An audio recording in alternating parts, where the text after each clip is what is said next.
Greetings and salutations, everybody. Welcome to my YouTube channel. My name is John Campea, and this is a companion video. Now, what is a companion video? Well, I'm awfully glad that you asked. You see, every day on the John Campea Show, Monday through Friday, we take a bunch of live questions, but we don't always have enough time to get around to all the live questions that get sent in. But if you sent in one of those questions, I want to make sure they get answered properly in a video. So I gather up those unused questions, and we address them here on companion videos. And that's what we're going to do. So let's not waste any time, and let's dive right into it. And we're going to start things off today, getting caught up with JB Bonifacio, who writes, the Final Fantasy VII Remake demo is finally out on PS4. I did not know that they put a demo out. Anyway, fair warning though, it'll make waiting till April 10th for the full game feel like an eternity. Thanks, now excuse me while I go get super filthy. Man, I remember, I haven't played a lot of any of the Final Fantasies outside of number 7. But we really played Cloud and Sephiroth and all that kind of stuff. I remember back in the day, I lived in a house with my buddy Rodney, and there was a bunch of us who either lived there or hung out there. And we played a lot of Final Fantasy VII, let me tell you that. And I'm not a huge console gamer. I do have a PS4 Pro. But I'll tell you what, this is one I'm going to load up and try again. So I'm glad to know that they've got a what do you call it?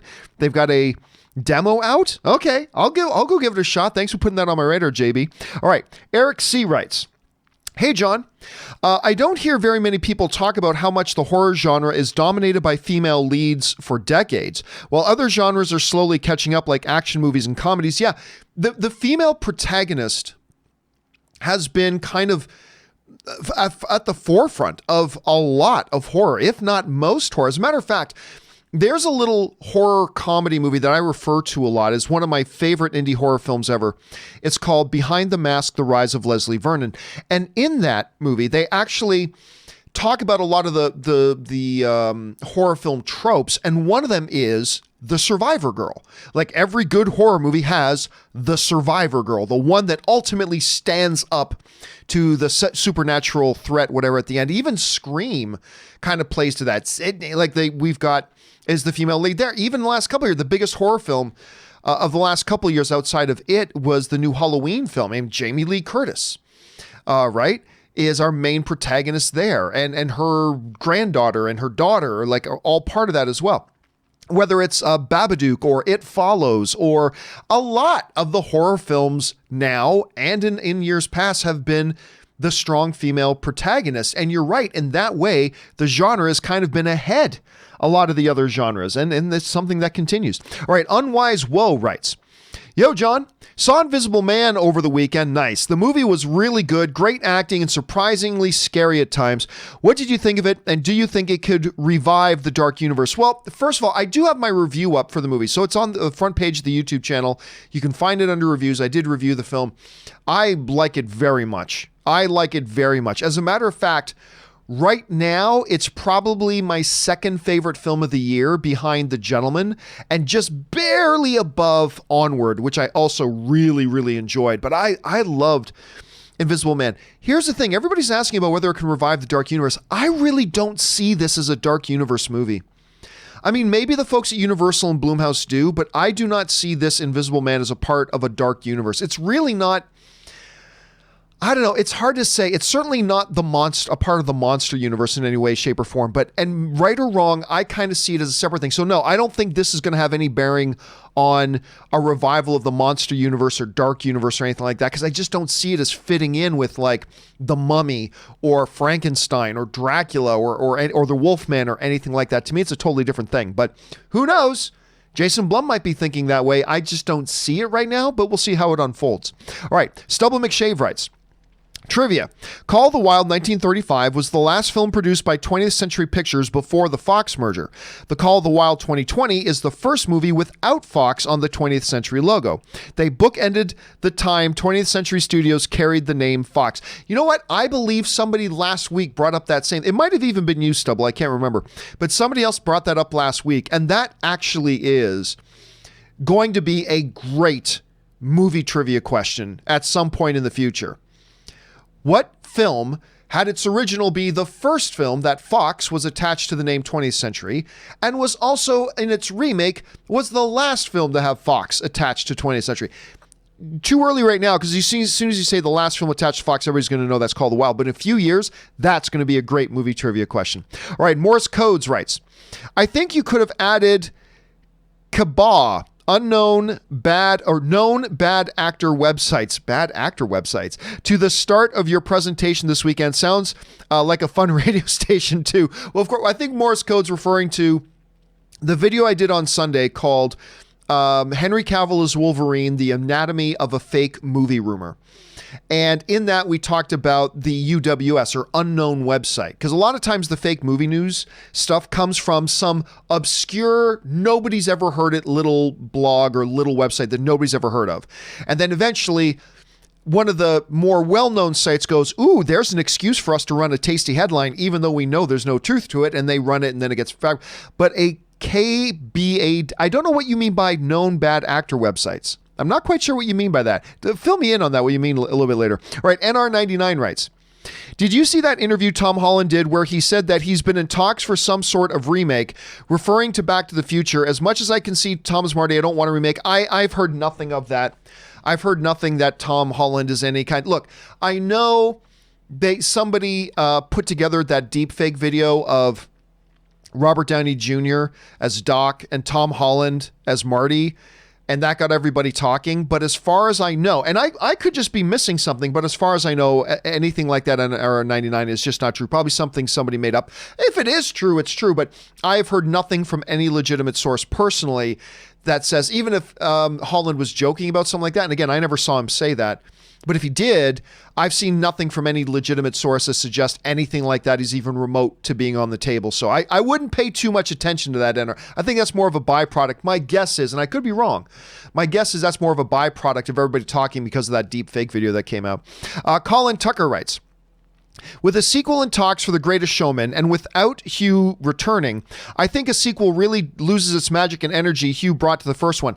I've heard nothing about Hugh Jackman not returning for Greatest Showman. Now, the last I heard was back in November, where Hugh Jackman confirmed that they are trying to put together a Greatest Showman sequel and that he would be a part of it. So now, what I do remember from November was them saying that his character may not be the centerpiece of the movie like he was the centerpiece of the first one. That's fine too. But as far as I know, and again, I could be wrong, I might have missed something. I might have missed a piece of news, but I haven't seen anything that reverses that to suggest that Hugh Jackman wouldn't be a part. I don't know how a studio would greenlight a Greatest Showman 2 without Hugh Jackman. I just don't see that they would greenlight it. I mean, again, maybe I'm just missing out on a story, which is totally possible. I've been very busy today, but I have not heard anything like that. The last I heard is that they are trying to get something like that going, but that it absolutely would involve Hugh Jackman. So who knows? We'll have to wait and see. Maybe you saw something I didn't, though. That's the great thing about the film fan community. It doesn't just rely on one guy. All right, Chad Johnson writes, Ocho Cinco? Hey, John, fan since 2012, first-time contributor. Thank you so much, Chad. I appreciate that. I would say my fandom really started when I was around 13 when I watched Inception. It made me fall in love with cinema and the art of making movies. What movie made you feel that minus Star Wars? I don't know that I can say minus Star Wars because my earliest childhood memory was seeing Star Wars. And I don't have another memory until years after that. I was just a little kid. I was like 5. Or something along those lines. And that was it. There is no other thing. Like, as far as I can remember back in my whole life, I've always been fascinated with the movies. Always. And it all started with Star Wars. So it's a totally fair question to ask, like, other than Star Wars, what movie was it that made me fall in love with movies? It's too late. I was totally in love and obsessed with movies since my earliest childhood memories, and it's because of Star Wars. It just made such an impression on me. It has stuck. Even when I was like studying law, all I really was thinking about was movies. Like, I was doing my hobby website. I remember when I was in school, like doing my law program, I spent as much time working on my movie blog for fun as I was on my studies. I mean, that's just always how obsessed I was. And it all came from Star Wars, and there was never another one that had to reemphasize that. It was just Star Wars. It was already done. I was already in love. So that's what it is for me. Inception's a good one, too. Inception's a good one to be that first one that really gets you to fall in love with the movies. That's a good one. Thanks for sharing that, Chad. All right, Chad also writes, also, have you seen The Damned United? Yes, I have. It's my favorite Tom Hooper movie. It stars Michael Sheen as Brian Clough, one of the greatest football soccer managers of all time. Highly recommend to everyone watching. And it is really unfortunate. It is really unfortunate that this same director, who then did possibly my favorite film of the decade, which is King's Speech. Not a lot of people talk about the King's Speech. To me, if it isn't my number one favorite movie of the decade, it's close. With Jeffrey Rush and Colin Firth. Brilliant on every level. It is a flawless movie. Just impeccable brilliance from start to finish. It is so weird to think that this guy that directed The Damned United, that directed King's Speech, is then the guy who directed Cats. Cats, which I held a lot of faith in, specifically because Tom was directing it. And then the rest is history. It's strange how that works out, man. It's strange that the same guy directed that. And it is what it is, though, Chad. It is what it is. And I'm not really a soccer guy, by the way. I'm not a soccer guy. But like, there's a couple, and I'm forgetting the name of the one with Sylvester Stallone that was actually really, I think it was called Victory. That's a good one. Shaolin Soccer is another good one, although that's really more of a spoof. And Damn United is a really good one, too. All right, Undead Sick 83 writes, hey, John. You and many others have said Star Wars, Rebels, and Clone Wars are part of canon, but I don't get it and disagree. Well, you can disagree all you want. Lucasfilm says it's canon, period. That ends the discussion. It's not up for debate. It's not an opinion. It is what it is. Anyway, that's that. If it was canon, we had seen Lothal in the movies. Ahsoka and Kanan would have been mentioned. Kira would have been in Rebels, etc. No, why? Why would Kira have been in Rebels? You could have had Kira in Rebels. Doesn't need to be there. Ahsoka and Kanan don't necessarily have been... Who would have mentioned them? Who would have brought them up? There are thousands of people who were part of the rebellion that never came up. So, I mean, look, it's one thing. It's kind of like me with prequels. I hate the prequels. I wish they weren't part of canon, but they are canon. And so I will scream and fight to the death to defend the fact that they are canon. Even though I don't like the films, they're canon. And they need to be protected as such. Even though I don't like them, they need to be protected because they're canon. And again, Undead, it's not a part of opinion. This isn't an opinion thing. They are canon. Lucasfilm has said these are absolute canon. Now, you can like it, and I cannot like it, but it doesn't matter.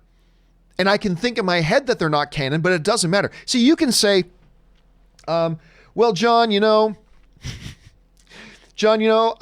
me, there's no Zevia Cola in that glass. Well, that's great. You can say that, but the fact of the matter is there is Zevia Cola in this glass. Delicious. So you can say to you, there's no Zevia Cola, and that's great. That's great. But the fact is, there is Zevia Cola in the glass. We can say that to me, Clone Wars and Rebels aren't canon. Well, you can say that, but it doesn't change anything. It doesn't change that it is fact that they are canon. And all the things you mentioned there, brother, are things that you could have had happen, but wouldn't necessarily have happened at all. So yeah, Undead, it is what it is. They absolutely are 100% canon. No getting around that. Until Lucasfilm says that they no longer consider them canon, they are canon. It just is what it is. It's a fact. So not a matter of opinion. It's not a subjective thing. It's fact. They are canon. Okay, we move on now to Jesse, who writes, if you were CEO of Disney when they started talking about rebooting their classic films and the decision was on you to make them live action or 3D animated, so CGI, would you keep them live action or change it? Oh, okay. So that really depends. I mean, I really do think that is something that I'd go on a case by case basis. But if I had to choose one or the other, just period, either live action or reimagine in CGI animation instead of traditional animation, I think I'd stick with live action, and here's why. Not that I don't love CGI animation, I do, but I think I'd stick with live action. The reason I'd stick with live action is simply this. When you're talking about doing a new version of a film, you want to bring something new to it. It doesn't mean you can't, it doesn't mean you have to do something completely different, but you want to at least bring something new to it. Make it a different experience on some level than what the original film was. And to me, at face value, if I'm going to do a new Snow White, I could do it in CG animation, and that would be a little bit of a different experience than traditional animation, but it would be a radically different experience if I did it in live action. That's a totally different medium now. And it really does make it a very unique experience from the original version, even though they're the same story. So for me personally, again, it would still feel a little different if you did it CGI, but I think the difference would be much less so than if you went and converted it completely to live action and gave it a completely different type of feel that way. So, I mean, again, if I really had my way, I'd go on a case-by-case basis. But if I had to just say we're either going all live action or we're going to go all CGI updates, I'd go live action. At least that's just me. That's the way I would approach it. All right. Domingo Jerez writes, so recently in the X-Men comics, the Telepaths use Cerebro to wipe their existence out of the consciousness of the planet. Due to an event, they had to return and everyone remembers. Think Marvel films will use this? I don't think so. Because to me, it seems like a really, really pathetic, cheap cop-out, to be honest with you. That just seems utterly preposterous. Because it would create a bunch of additional problems in the movie universe. Again, remember, things can work on the printed page that wouldn't necessarily work in live action. If you did something like that, it creates a whole new set of problems, right? Like, why didn't then the Telepaths do that to prevent or erase or other big major events that have happened in the MCU? I think they need to come up with something else outside of that box. Like, because, listen, what's been proposed for a long time, Domingo, is a lot of people said, oh, Professor X wiped everybody's memories of things. But here's the problem. The same problem with the Professor X theory as with this one, okay? The Telepaths used to be able to wipe out existence, the consciousness out of existence, wipe their presence, their existence, the mutants out of the consciousness of the planet. Okay, fine. Let's say they did that. Okay. Now, 5 minutes after they do that, a parent sees their teenage son manifesting a mutant power. Guess what? It's back now. Now, all the telepaths of the world have to use Cerebro to wipe everybody's memory again. Fine.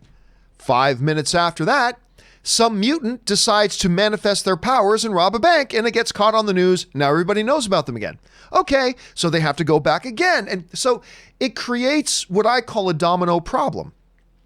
You can set up all the dominoes again, but you're still got all these dominoes set in a row that as soon as one gets knocked over, it's going to knock them all down again. So you got to stop the whole thing and reset again and again and again. And pretty soon they're having to do this reset 5, 10, 15 times a day, right? So it might explain how people don't remember mutants from yesterday, but it doesn't explain how people don't remember mutants tomorrow or the day after that or the day after that. So let's say they did this big mind wipe 3 months ago. Okay, it doesn't matter. Everybody in the world would know about mutants again 3 months later. So so could they do it? Oh, they might, but it'll be a bad move because it just creates too many logical problems. It just creates far too many logical problems. So they might do it, but I've always felt that the proposal going all the way back 2 years, ever since it was first announced that Disney was going to take over Fox, and people were proposing Professor X using Cerebro wipes everybody's memories of mutants. Yay! But what I said 2 years ago was, okay, but then later that afternoon, some kid is going to manifest their mutation for the first time in front of their parents, and now everybody knows again. It's a little bit too problematic. And the bad thing is, I don't have a better solution. I don't know what the answer is. This is going to be a really tricky nut for the Marvel people to crack. How do you, without throwing away all the classic mythology of the X-Men, suddenly explain how mutants have been around the whole time? I don't know how they do it. It's going to be tough. I don't have the answer. I don't know how they're going to do it. It's going to be a really, really tough thing. I do know this, though. There's no perfect answer. So whatever they come up with, a bunch of people are going to complain because there is no answer they can come up with that's just going to be perfectly satisfactory and covers all their logic bases and pays respect to the mythology of X-Men. There's just no perfect answer. So they're going to come up with something and then we're just going to have to live with it. We're just going to have to live with it. And that's the position they're in. Anyway, Kevin Rubio, the guy who created the film I've been talking about, Troops, writes, fun fact. I broke a red light on Sean Connery's first day of filming in The Hunt for Red October. I was not fired, and I still have my crew cap printed in Russian. That is like we were talking earlier about Hunt for Red October and how much you love it. Kevin, I had no idea you were actually crew on Hunt for Red October. That's hilarious, and now I desperately need to know more. I desperately need to know more now because I freaking love that movie. By the way, guys, if you have never seen Kevin's the best Star Wars fan film / spoof film of all time. It was made by Kevin Rubio. Go and find it online. It's called Troops. Go and find out. It's still it's over 20 years old now. Still to this day, the best fan film ever made. All right. Rodney Baldwin writes, saw Invisible Man last night. Screen was so dim I could barely see the picture. I see dozens of movies a year in theaters, and this one thing which truly angers me. What can we do to protest this? I remember you talked about making a video, and you know what? I think maybe we should. But listen, I would honestly march right out and ask to speak to the manager. Be polite, be nice, and say, hey, you know what? I'm a regular film goer here. I've spent a lot of money coming here. And I'm in that theater over there trying to watch Invisible Man. And I got to tell you guys, I'm really dissatisfied. You guys have it so dim. It's not a good viewing experience. And as much as I love coming here, I really hope you guys will consider doing something about this. Or even though I don't want to, I'm going to have to find another place to watch my movies because this is not a good viewing experience. And it's going to take more and more people to bring that up. And I think that is a video I think Robert Meyer Burnett and I should probably talk about because that is a huge issue to Robert. Robert has a real thing about movie theaters that purposefully dim the picture and to save bulbs because bulbs are expensive. But hopefully it won't be a problem for long because I feel like more and more theaters are transitioning over to laser projection and maybe that'll solve the problem. But this is probably something Rob and I should do about. But the best thing to do is go and speak to the manager of the theater and say, please pass along my dissatisfaction as a patron here that you guys are shortchanging us a good viewing experience by dimming the light. Can you please make sure you correct this? Because I paid for this movie. You know, I would bring that up and then just get more people to talk about it. All right. Sorry you had that experience, Rodney, because that's too bad because that's a really good movie to see. All right. Star Wars Rocks writes, hey, John, when was the second Peter Rabbit movie announced? Did I really miss something? Oh, yeah, they announced it a long time ago. And the trailers have come out. I have no idea why they made this one. Because the first one, it's not like the first one made big money. Peter Rabbit box office. Maybe it made more than I'm thinking. You know what? It made more than I thought. It made $351 million. It made $351 million. To put that in perspective, that's probably more money than Sonic is going to make. And it was a lot cheaper than Sonic. It had a $50 million budget. So it was profitable. You know what? There's your answer. That's why they made another one. But yeah, they did announce it a long time ago. The trailers are out and all that kind of stuff. I can't remember when it comes out. Hold a second. Peter Rabbit 2 release date. I'm not quite sure when it's supposed to come out. Well, of course it's coming out in April. What was I thinking? Of course it comes out in April 3rd. And I believe they've already kind of put out 2 trailers. Doesn't look good. I don't know, maybe the movie is good, but the trailer is really bad. But hey, the first one made bank, so there you go. All right. Neuro Strike writes, John, I respect you, man, but chill out. Yes, I agree. The movie handled Palpatine's return poorly, but sounds like the novel is doubling down on the visual dictionary. Cloning, see episode 2 in Clone Wars, is science. The Force is the occult pult, seems legit. No, it doesn't. No, now you're making excuses for it, Neuro. Because if it's cloning, then there's no reason you don't just say they got a clone. Here's the problem, Neurostrike. When you have to play around with the words, when you have to purposefully go in and try to manipulate the semantics to make it look like it fits, then that's clearly a problem. If Palpatine was a clone, then in the movie, you just say, you're a clone. He's a clone. He must have cloned himself. If he was a clone, then when you do the visual dictionary, you just simply say he was a clone. This cloned body that Palpatine inhabited, or you do something like that. They didn't do anything. See, when you have to purposefully play around with the semantics to try to make it look like it fits, that's a problem. So the very fact, brother, that you got to go, well, I mean, when they say science, cloning is science. And the whole mystical part of the Transformers, well, that's kind of occult. So maybe that's, see, when you got to play that game, then you already lost before the game even starts. The very fact that you have to do that leaves fans like yourself and others that you have to play that sort of game. It's like, well, and you have to play National Treasure like you're putting together the pieces to a puzzle. No, if it was meant to be a clone, just say he was a clone. The visual dictionary just would have said he was a clone. That's what a visual dictionary is for. Not to be cryptic, not to send, coded messages. So no, it makes absolutely no sense. It makes absolutely no sense. I still need to chill out. Absolutely, I still need to chill out. Make no mistake about it. But no, you can't make excuses for it.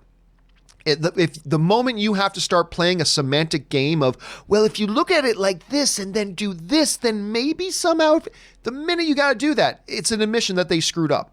And they screwed up.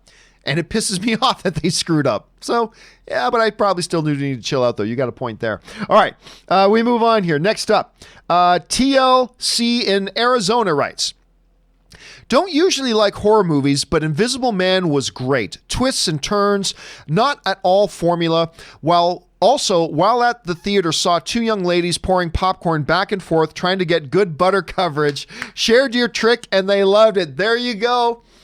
The butter, it's all about the butter, ladies and gentlemen. The popcorn is all about the butter. You got to get the butter right. But I've done the same thing too, by the way. What I've done before is I've taken, when they give me a bucket of popcorn, like let's say I don't feel like doing it with a straw or whatever, I'll also ask for a box. Because you ask for a box that you can put your sodas and things, they'll give you a box. So I get a little box that they give me. And then what I do is I butter the top of the popcorn, and then I pour that into the box. Then I've got, this much popcorn left in the bucket. Pour some butter on, pour that into the box. Now I got this much popcorn left. Pour butter on it, pour it into the box, and then dump it all back into the tub. I take my butter on my popcorn very seriously. Far more seriously than I probably should, but I take it very seriously. But it's good that you were there to spread the good word about the straw with butter dispenser to those young ladies. You, my friend, not all heroes wear capes. You, sir, are a hero. All right. Walks with Joe writes, get that corn out of my face. I don't know what you got me stumped. I can't even, because sometimes people say a quote, I'm like, oh, that sounds familiar. That doesn't even sound familiar to me. So that one's going over my head. Undead Sick 83 writes, hey, John, you should recommend season 3 of Discovery to Robert Burnett since he wants Star Trek to try new things. 900 years into the future should do it. Also, I feel like he doesn't give new Star Trek enough credit. They try to do some interesting stuff. Oh, listen, here's the thing.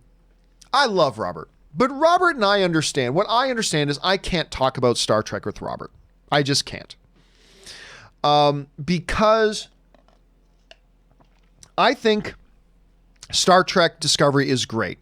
And I honestly, I've said this to Robert before, so there's no point in me getting in these debates with him again. I think Robert deep down just wants Star Trek to be like it was in the original series in Deep Space Nine, darn it. And my argument has always been, that's great, but Star Trek trying to stay like that died off. And it literally died. It died. It had no life left. So they had to reinvent and try new and different things. And I just feel like, and I could be wrong, and I'm probably just making an excuse for why Robert doesn't like that. And that's something I always preach against people doing, and maybe I'm doing the same here.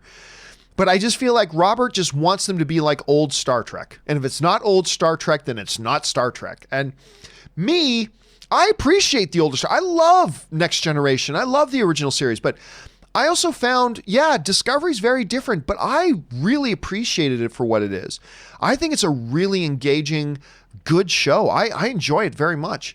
And I'm really liking Picard, but Robert and I just had to get to a point where it's like, we agree to disagree. We agree to disagree. And then we kind of move on from there. So, but listen, if for no other reason, Robert will watch season 3 of Star Trek Discovery. If for no other reason, just so he has some more things to complain about.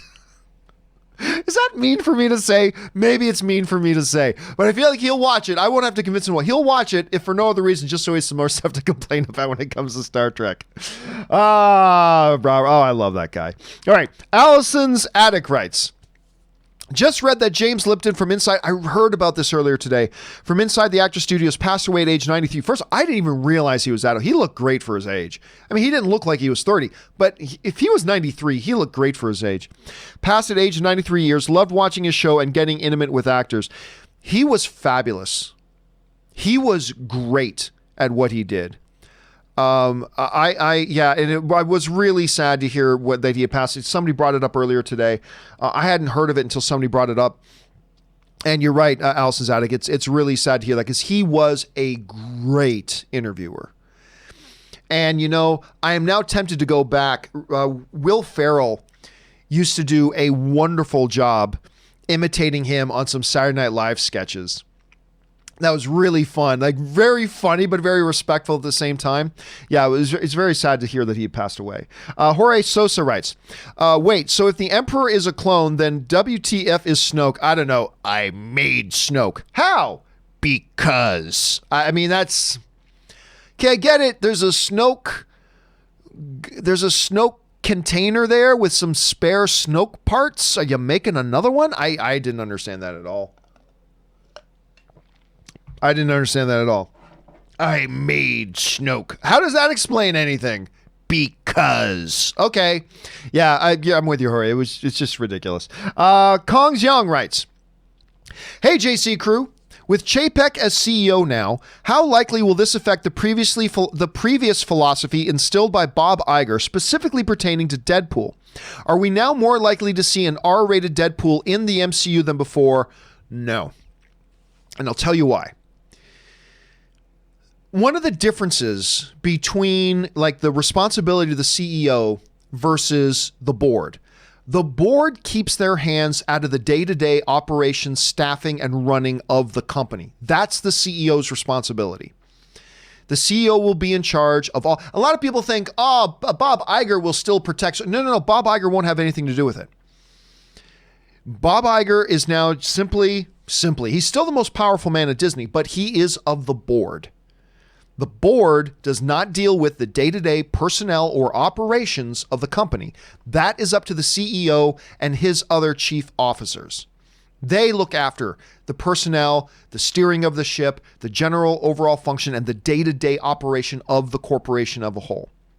The board will set the mandates for what our company is. And then it's the CEO's job to then take that and run with it. Bob Iger, as chairman of the board of chairman of the board of Disney, his main philosophy has always been, especially when it comes to the Marvel movies, we protect our relationship with our customers at all costs. And Bob Iger's philosophy towards Deadpool has been, we are not going to risk confusing our patrons and our families about what is safe to bring their kids to and what is not. We're not going to have Deadpool pop up in a PG-13, in a PG rated MCU film, creating the impression that, we can go and see Deadpool. And then have Deadpool in an R-rated film and confuse the matter. That has always, now you may disagree with that and I may disagree with that, but Bob Iger's 1,000 times smarter than either of us and he knows how to run this business. And that has been his philosophy. He might change his philosophy, but whatever. That to me would be a big picture item about we as a company need our identity as a company to be this. That's a board level thing. So where I don't think Bob Iger would ever interfere with Bob Chapek, if Bob Chapek wanted to fire Alan Horn, Bob Iger probably wouldn't like it, but he would probably go, hey, you're CEO now. That's your call. I don't think if Bob Chapek wanted to fire Kathleen Kennedy, Bob Iger really likes Kathleen Kennedy. Despite whatever BS rumors you've heard before, Bob Iger really likes Kathleen Kennedy. But that's the CEO's call. And being the pro that he is, Bob Iger is not going to interfere in that. He's not going to interfere in which movies Bob Chapek greenlights or doesn't, or what he wants to do with this certain feature at the park, or he wants to do with this certain thing with toy sales internationally. Bob Iger isn't going to interfere with Bob Chapek when it comes to that stuff. But when it comes to bigger picture stuff, like the identity of the brand and protecting that core relationship between the company and their consumers, particularly when it comes to like mixed message stuff, like is it safe to bring your kid to a Deadpool thing? You don't want to send mixed messages. At least Bob Iger doesn't. Bob Iger doesn't want to send mixed messages. He doesn't want to say to a parent, okay, you can bring your kid to see Deadpool here, but you can't bring your kid to see Deadpool there. Like, it's something that he's been very vocal about, very passionate about, and as chairman of the board, I think that's something that Bob Chapek as a CEO is going to follow and fall in line with. So, hey, listen, that doesn't mean Bob Iger can't change his mind. But as long as it's still a bigger picture issue for the company and its branding, again, you can agree or disagree with what Bob Iger thinks. But what Bob Iger thinks is what counts here. And as chairman of the board, for something that comes to the identity of the brand and how they're identified and the relationship between them and the customers, that's a board level thing. And I think Bob Chapek will respect that and get in line with it. So I don't think it'll change anything. If it's going to change, it's going to change because Bob Iger changes his mind. But until then, I think it's going to stay the way it is. So we'll see. We'll see what their ultimate plan is the way it turns out. All right. Next up, Russell Amador says, Mr. Anderson, welcome back. We missed you. Oh, God, I'm already not excited for Matrix 4, but I would have got a little bit more excited if we were going to see Agent Smith in there. If we had seen Hugo Weaving coming back as Agent Smith, it probably would have got me at least a little bit more excited. All right, let's see here. Next up, Willow writes, in what area do you think studios need to cut back the most on in their spending in order to make movie budgets lower? Actors' salaries, effects and technology, filming locations? Here's the thing, Willow. I believe, and this is just my speculation as a fan, I believe they overspend on these things needlessly. Look, when you look at a movie like Invisible Man and you see that they made that for $7 million, and then I look at another movie that is pretty much equivalent and they spent $58 million on it, but I really don't see any inherent greater production value in that, that means one is overspending. When I look at a movie like District 9, a visual effects heavy film with visual effects that were way ahead of their time, by the way, and that film cost them like $30-40 million to make. While other films that weren't as grand in scale were costing $100 million to make. That tells me that they don't need to cut back on visual effects. They don't need to cut back on... They're just overspending. They're just flat out overspending. It's like if I hire two painters, one painter to paint that wall black, another painter to paint that wall black, and they both come in and paint it black, and one guy charges me, $40 to do it. The other guy charges me $440. I'm going to go, well, wait a minute. We got a good paint job on both. They both turned out perfect matte black. They look great. You got them both done in the equivalent amount of time. You just charged too much. This guy didn't. And I really do think I don't think we need less visual effects. I do think actors, the big A-list name actors, do get paid way too much. Particularly in an age when actors don't guarantee big box office anymore. I think actors, the big name actors get paid too much, and the middle of the road actors and the lower tier actors don't get paid enough. Because you're paying one actor $22 million for one film, and then the next credited person is getting $400,000. I mean, that $400,000 is still more than I'm going to see for a long time, but still, there's a discrepancy there. I do think they overpay. I don't believe any actor is worth $20 million for two months' work. I don't believe any actor is worth $20 million for 2 months' work. But whatever. So there's that. And then when you're giving $20 million to one actor, you're giving less money to the visual effects side, and visual effects companies are closing after winning Academy Awards. I mean, it's just the studios have it all ass backwards, and there's too much proof. There's too much proof that proves it. So it's not that you need less movie stars. It's not that you need less visual effects. It's not that you need less locations. It's just that I believe they are irresponsibly overspending on things that they don't need to. And District 9 proves you don't need to overspend. And Invisible Man proves you don't need to overspend. And again, I know a lot of people are going to be yelling at their TVs right now saying, well, John, why do you care? It's not your money they're spending. The problem is, why do you think movie tickets prices keep going up? Because the studios need to pass that money on to you. They need to pass that cost on to you. It's like, yeah, we used to make movies for an average of $80 million. Now we make movies for an average of $120 million. Somebody's got to pay for that. You pay for it. You pay for it. And so that's why it's a big thing to me and why I kind of get worked up about it. Anyway, thanks for asking the question, Willow.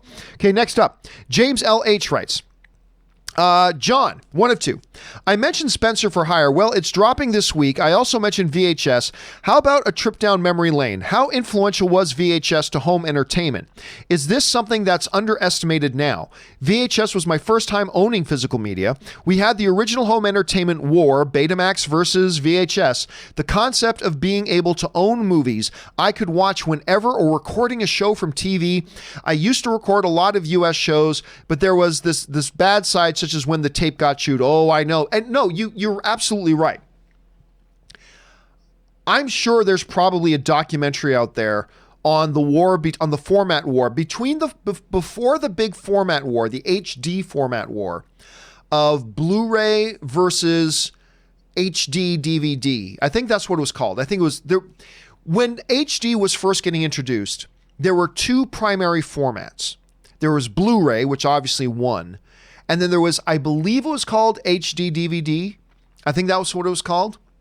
There were two separate formats, each backed by different studios, and one ultimately won out and one died. Well, before that, there was the cassette tape war, VHS versus Beta. Now, urban myth and urban legends would tell us, and there's some truth to it, that even though Betamax was a superior product, because you could either have a Beta cassette player or a VHS cassette player, Beta was smaller and arguably higher quality. But VHS won out, and urban legend would tell us, and I think there's some truth to it, because the porn industry decided to go the route of VHS tapes. And since so many people were buying porn, that kind of swayed everything to go the way of VHS. I mean, you can go look it up. It's an interesting thing. But yeah, that was the game changer. And I remember at the time when VHS came out, like the doomsayers were coming out saying, this will be the end of the movie theaters. Movie theaters are going to die now because people can just get and easily watch movies at home. They can. This is going to be the death of television, because people are going to be able to record their TV shows. It's going to be the death of everything. And what happened? It didn't lead to the death of everything. If anything, it enhanced everything. And then, of course, paved the way for the immersion of DVD, which gave us even higher quality. Smaller physical size, higher quality. And that led the way to the Blu-ray and the HD disc, which led the way to, the streaming. Anyway, it's a really significant part of entertainment history. And if there's not a documentary out there about it, there really should be. There really, really should be. That's a great thing to bring up, James. Okay, next up, Ulysses Smith writes, hello, Mr. Campea. Hello, Ulysses. I'm back, brother, and stronger than ever because I cannot be defeated like Dom because family, LOL. I can't wait for the next Fast and Furious trailer. I will try to get advance tickets ASAP. And yeah, it looks like Rob was mentioning, because he loves the Fast franchise. The new trailer just push. I mean, now there are planes catching cars, and Dom drives off a cliff, falling, and then a vine is able to withstand the weight and the sudden stress of the weight of a car suddenly snapping tension after falling off a cliff and swinging him like Tarzan up to the... It's like, oh my God, they've gone so ridiculous. But listen, there is a joy. There's a joy in these Fast and the Furious movies that can't be denied. And I gotta admit, as dumb as they are, as stupid as they are, oh my God, they can be a lot of fun. 8, I didn't love 8. I liked 8. I still had fun with it. I'm glad I saw it. I didn't love it though. I certainly didn't like it as much as I liked 7, and certainly not as much as I liked 6. But it was still there, right? So whenever they come out with a new Fast and Furious movie, I'll be there. All right. Next one up, and this is the last question today, comes to us from an anonymous viewer who writes in. How come people are negative and critical of Fast and Furious with unrealistic suspension of disbelief, yet other movies do it? They ignore or give it a pass. Example, Mission Impossible, which I love too, but they do things dumb, almost like Fast and Furious. Dude, I got it. I 1,000% disagree with you. I 1,000% disagree with you. Let me invoke the great Robert Meyer Burnett term of verisimilitude. Something like Mission Impossible. Let's take Mission Impossible and let's take Fast and Furious. And remember, I am a Fast and Furious fan, okay? Keep that in mind. I'm a Fast and Furious fan. So keep that in mind with what I'm about to say. And you can say, why do people accuse this cupcake maker of just dumping frosting on their cupcakes when that other cupcake maker puts frosting on their cupcakes too and nobody gives them a hard time? Well, yeah, but this cupcake maker just kind of just scoops icing, just goes bleh, and there it is, tons of just sugar and icing on it. Whereas this cupcake maker takes these special dispensers and makes a design out of it, and it just creates an experience with the cupcake that feels much more cupcake-like. That's the best thing I can say, because when you get into the Mission Impossible films, they do some ridiculous things, yes, but they try to do them in such a way that makes you believe it could actually be happening that way. Fast and the Furious just doesn't. And maybe there's something to say about the honesty Fast and Furious has with its utter ridiculousness and that sort of stuff, that they just do it. Just do it. Whereas a movie franchise and I'm not saying Mission Impossible films are better than Fast and Furious. I'm not saying that. I'm just saying in the realm of this discussion, the Mission Impossible movies, they take ridiculous scenarios, but they try to execute them in such a way that makes it feel like, damn, that could happen. It's like the original Christopher Reeve Superman movie in the marketing. You'll believe a man can fly, right? It's just, they did it in such a way like a stupid man magically flies, but they did it in such a way that you believed a man could fly. Mission Impossible takes the ridiculous scenarios, but executes them in such a way that makes it feel like, yeah, maybe you could do it. Yeah, if you did that right, maybe you could do it. Whereas Fast and Furious doesn't even try to disguise that. You know what I mean? So they're two different approaches. But I think to compare the two and say, well, why appreciate this if you don't? They're just the same thing. I would argue they're not the same thing. And you can appreciate them both, and you can even prefer one or the other, but you can't say they're the same thing because they really do approach them differently as far as how they execute the ridiculousness. One's just kind of out there on the table for everybody to look at, and one's kind of designed around and built around to make it feel like it fits in. Anyway, that's just how I kind of interpret it. That's all. Either way, I have a big appreciation for the Fast and Furious movies and for the Mission Impossible movies, and I like the way both of them do it, and I can appreciate them both. But that is why some people have different feelings on that, Anonymous. So anyway, there's that. Anyway, guys, that does it for all the time that we have right now for this companion video. There are a couple of other questions still left over, but we'll start off tomorrow's John Campea Show with those questions and get all caught up on those as well. Hey, guys, listen. thank you to everybody who sent in questions, not just because you gave us great fun things to talk about, but also because you supported the channel while you're doing it. And all of us here on the John Campea Show, thank you guys so much for supporting the channel and supporting the content that you guys like to watch. Hey guys, while you're here, make sure you click the thumbs up button. Make sure you click subscribe as well. And don't forget to join us again tomorrow. We're already working on the stories we're going to be covering on the John Campea Show tomorrow with me and Robert. Make sure you guys come back and join us for that. That'll do it for me for now, guys. Thanks a lot for being here. My name, of course, is John Campea. And until next time, bye-bye.